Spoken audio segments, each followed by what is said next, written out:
White rings in an old finish are some of the nastiest looking problems, but sometimes some of the easiest to repair. There are a lot of different things that people have used and recommended to try to remedy this. Everything from mayonnaise to cigarette ashes and all these oil blends and all these mystery solutions to try to wipe on the surface. Many of them are pretty damaging and most of them are not very effective. I'm going to show you the way that I've been taught that's a very effective and safe way to handle it pretty quickly and pretty easily. So before we can treat this, we need to understand what is actually going on in the surface. If you look here, you'll see all the white that's coming through and how on the edges it's pretty milky looking. What you're actually looking at is moisture trapped in this finish. To help you understand how this works, I'll tell you how I created this sample board. This old finish was pretty deteriorated, pretty old, and I took a cup of boiling water and poured it on the surface and then set the cup right on there. After a few minutes, this is what you're seeing. Many of us experience this by just putting a warm cup of tea on an old table. You'll start to see that bloom, that blush. Sometimes it'll disappear after a few minutes, but in extreme cases like this, it remains.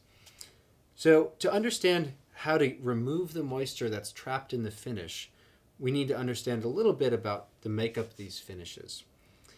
This finish is soluble in ethanol. I determined this by taking a cotton swab and testing with alcohol and just in an inconspicuous place giving a little wipe. If it gets tacky, I know I'm dealing with something that's alcohol soluble. Shellac is a very common finish, but other finishes also would be soluble in alcohol. If this is the kind of finish you're dealing with, an old alcohol soluble finish, you can easily deal with this by introducing alcohol to the surface. You're re-saturating the finish to allow the moisture to come back out. If we think back to the big principles, applying alcohol to the surface of an old finish sounds pretty intrusive, and it is. So we want to start back at the beginning. What is the least intrusive way we can introduce alcohol to the surface without actually touching the surface? If we didn't have to touch the surface, that would be ideal. So my mentor, Don Williams, came up with this method. For a long time, this is what he used. Don taught me that if we can introduce alcohol vapors to the surface, then we wouldn't need the solvent to actually touch. So for a long time, he advocated for using something just as simple as a yogurt tub, taking some cloth and wadding it up, maybe using fishing line or something to tie it up in there just to make sure it doesn't fall. And you could get it a little bit wet with alcohol and then set it over the surface. What you're doing then is you're creating a micro chamber where you're creating a vapor chamber so that the moisture can come out. The risk with this is that alcohol can drip out of the rag or this could fall on the surface, which would be really detrimental. That would be a bad day when that happens. So this could only be undertaken with a lot of care and experience, and I wouldn't generally recommend this for people to try out. So another way to introduce vapors into this scenario without actually touching is to use hand sanitizer. Hand sanitizer is basically nothing more than gelled alcohol. That's what we want to do. The gel suspends the solvent so that it doesn't evaporate as readily and so that it doesn't seep. So you could get fancy and go to conservation supplies and suppliers and try to get these different gelling agents to add into different solvents. But this is something that's available all over the place and is really cheap and easy. So I'll show you how this works. You'll notice down here, we'll do this one in the middle to start. You'll see this milky area. And I take this shop towel, and for these shop towels, the thickness they are, I've determined that 4 folds is good. You could do more, you could fold it again, or 6. You would want to test this on a piece that's not special to you first. So what we're going to do is we're going to use these towels as a barrier. So they're going to prevent any solvent from touching the surface, and the gel is going to keep it up above the towels. Before I apply this, I have a timer here. I don't allow myself to do this treatment unless I have a timer, because it's so easy to walk away and forget or be doing something else. And then if you leave this sit for a few hours, you've just dissolved that finish into this and you have a real mess on your hands. So every time I do this, I have a digital timer right next to it. So the first thing I do is I apply the hand sanitizer onto a towel away from the object. And I'm just going to do a little tiny section so that you see where it's effective and where it's not. So I'll put it right off to the side. So you can see here's what it looks like before. And I'm going to set that there, and I'm going to set the timer for 1 minute. I'll do 1 minute at a time. After a minute, I'll check. If it needs more, I'll put it back and allow it for another minute. There's sort of a plateau where it hits 4 or 5 times and you start realizing maybe this isn't going to be any more effective.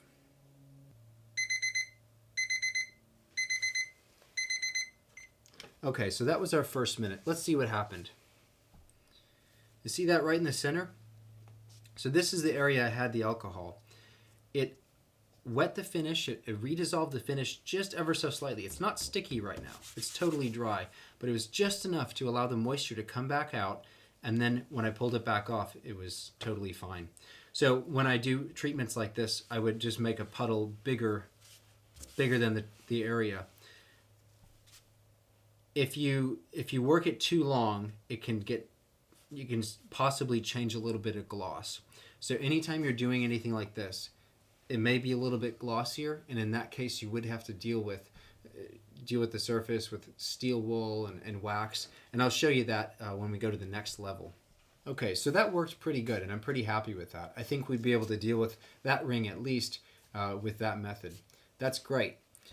If it doesn't work, if it's not quite up to what you need, if it's not quite effective, you still see a little bit of milky left, the next level you'd want to go to is by actually applying the solvent to the surface. So we would take a cloth with alcohol,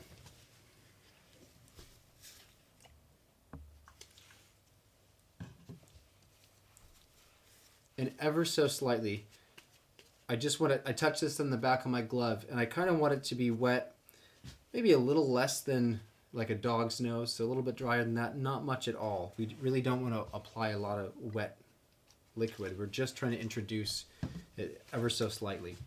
So I would airplane down and up like this. So I come down, just barely touch it, and back up. And because shellac and these kinds of resins dry very, very quickly because of the alcohol, you don't want to stop and let it smear around or it'll get stuck really quick. So this is a very quick wipe.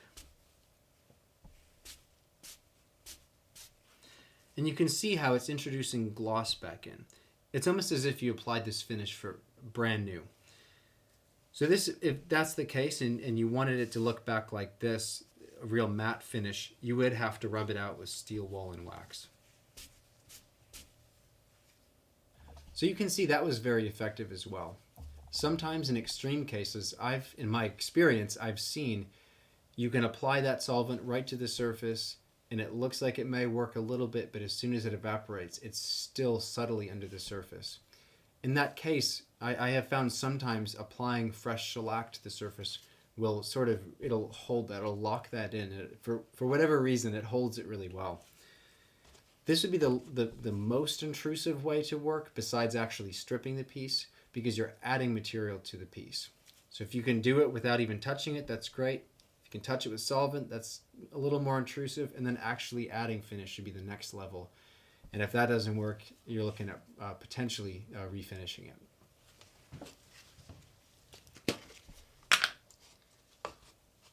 So this is very, very similar to applying the alcohol, but this is a related technique to French polishing. This is more French padding. It's just applying it very gently. And so I just apply this into the pad here. And you don't want it very wet, but you want it to be, again, like a dog's nose, so it's not dripping. And so you can see the shellac is remaining here. And so I would, in that case, then just come back and pad, and you can see how it changes. I do a little more, a few more drops.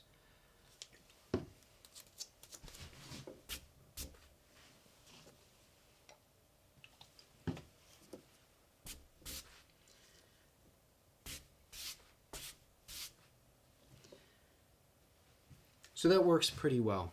I will give one word of caution about this though. If this is a historically important finish or something you want to preserve, adding new shellac into an old shellac finish is really not a reversible treatment. So if it is an important piece, that would be a relatively intrusive treatment that you may want to consult a conservator before doing. So this is a very straightforward way to deal with it. It gives you 4 options and how to deal with it, and everything up to refinishing.